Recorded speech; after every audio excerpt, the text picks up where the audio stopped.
Star Trek: Strange New Worlds just made Star Trek: Voyager's most controversial episode even more important. In Strange New Worlds Season 3, Episode 3, Shuttle to Kenfori, Dr. Joseph Mbenga and Captain Christopher Pike travel to a derelict lab on the planet Kenfori to obtain a Chimera Blossom, which can cure Captain Marie Battelle. Captain Battelle was infected with Gorn eggs at the end of Star Trek: Strange New Worlds Season 2, and still isn't out of the woods. Battelle's only option for survival is Dr. Mbenga and Lieutenant Spock's, Ethan Peck, Chimera Blossom cure. On Kenfori, Pike and Mbenga find the survivors of a Klingon attack biologically merged with moss, thanks to the Chimera. So how, exactly, can the Chimera Blossom save Marie if this is what it does? Surprisingly, the answer ties back to an iconic episode of Star Trek: Voyager Season 2 that's still hotly debated today. How Strange New World's secret to curing Captain Battelle ties into Star Trek: Voyager's Tuvix orchid. Two different Star Trek flowers can blend different species together. Star Trek: Strange New Worlds Chimera Blossom has the same properties as a Delta Quadrant orchid in Star Trek: Voyager Season 2, Episode 24, Tuvix. Unbeknownst to the Voyager crew, the flower has symbiogenetic properties that interfere with Lieutenant Tuvok, Tim Russ, and Neelix, Ethan Phillips, during transport, and merges them into one being named Tuvix, Tom Wright. In Strange New Worlds Season 3, Episode 3, Shuttle to Kenfori. The Kenfori scientists used the symbiogenetic properties of the Chimera Blossom to deliberately merge grain with a rapidly growing moss to create an ideal food source.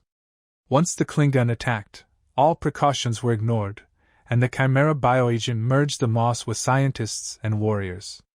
In Voyager, Tuvix can't be separated into Tuvok and Neelix because the two individuals are so inextricably blended, which is also the case with the Klingon zombies in Strange New Worlds.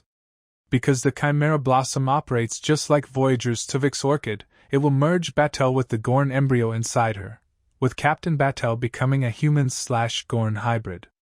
The Chimera Blossom isn't the exact same species as Voyager's Delta Quadrant orchid, but if humanoid species can be similar across the galaxy, flora in Star Trek can also exhibit the same properties no matter where they originate. It's an unconventional solution, but the logic is sound. The Gorn embryos are already completely dependent on Battelle's biology, and she is also dependent on them. Removing the embryos will kill both Marie and the Gorn, so a Tuvix-style species is the closest thing Strange New Worlds actually has to a cure, but at what cost?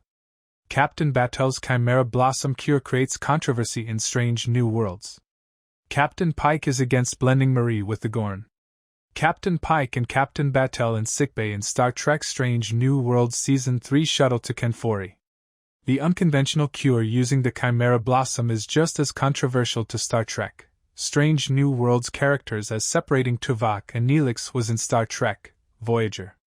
When Captain Pike figures out exactly how Mbenga can use the Chimera Blossom to cure Marie, Chris begs Joseph to find another way. Using the Chimera Blossom means that the Gorn embryos will no longer be malignant, but that solution also poses other risks, some of which are still unknown to Pike and Battelle.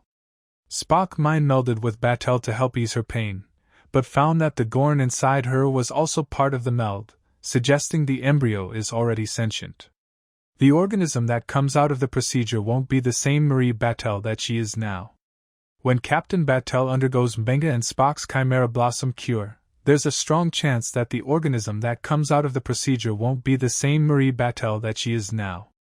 Instead, Battelle and the Gorn could emerge as a horrifying blend of both species, and there won't be a way to safely separate them.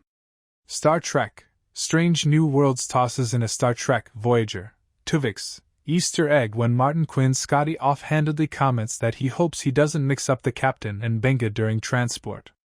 I doubt Captain Pike will be able to adjust to Battelle's inevitable transformation as easily as Tuvix was accepted in Voyager. Despite their differences, Tuvok and Neelix were both friends to the USS Voyager crew, so Tuvix represented the best of both of them. But the Gorn wants to destroy the USS Enterprise crew in Star Trek: Strange New Worlds, so the new hybrid likely won't be that lucky. Thanks for watching.